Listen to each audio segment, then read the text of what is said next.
ನಮಸ್ತೆ. ಇವತ್ತಿನ ದಿನ ಕಡುಬುಗೆ ಬೇಕಾಗಿರುವಂಥ ಊರನ್ನ ಹೇಗೆ ಮಾಡೋದು ಅಂತ ಈ ವಿಡಿಯೋದಲ್ಲಿ ನಿಮಗೆ ತೋರಿಸ್ಕೊಡ್ತಾ ಇದ್ದೀನಿ.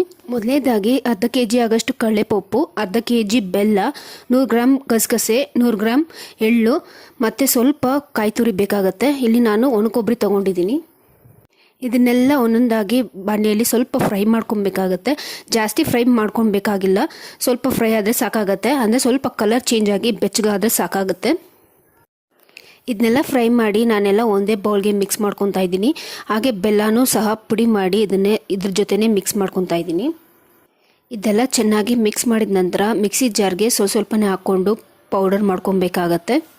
ಸೊ ಇಲ್ಲಿ ನೀವು ನೋಡ್ತಾ ಇರ್ಬೋದು, ಫೈನಲ್ ಆಗಿ ಕಡುಬುಗೆ ಬೇಕಾಗಿರುವಂಥ ಊರನ್ನ ರೆಡಿ ಆಯಿತು. ಅದಕ್ಕೂ ಮುಂಚೆ ನಾನು ಸ್ವಲ್ಪ ಒಣಕೊಬ್ಬರಿನ ಈ ರೀತಿ ಜಾರ್ಗೆ ಹಾಕ್ಕೊಂಡು ಚೆನ್ನಾಗಿ ಪೌಡ್ರ್ ಮಾಡ್ಕೊಬೇಕಾಗತ್ತೆ. ಪೌಡ್ರ್ ಮಾಡಿ ಇದ್ರ ಜೊತೆ ಮಿಕ್ಸ್ ಮಾಡಿಕೊಂಡ್ರೆ ಸರಿ ಹೋಗುತ್ತೆ. ಈಗ ಫೈನಲಿ ರೆಡಿ ಆಯಿತು. Thank you for watching. See you in the next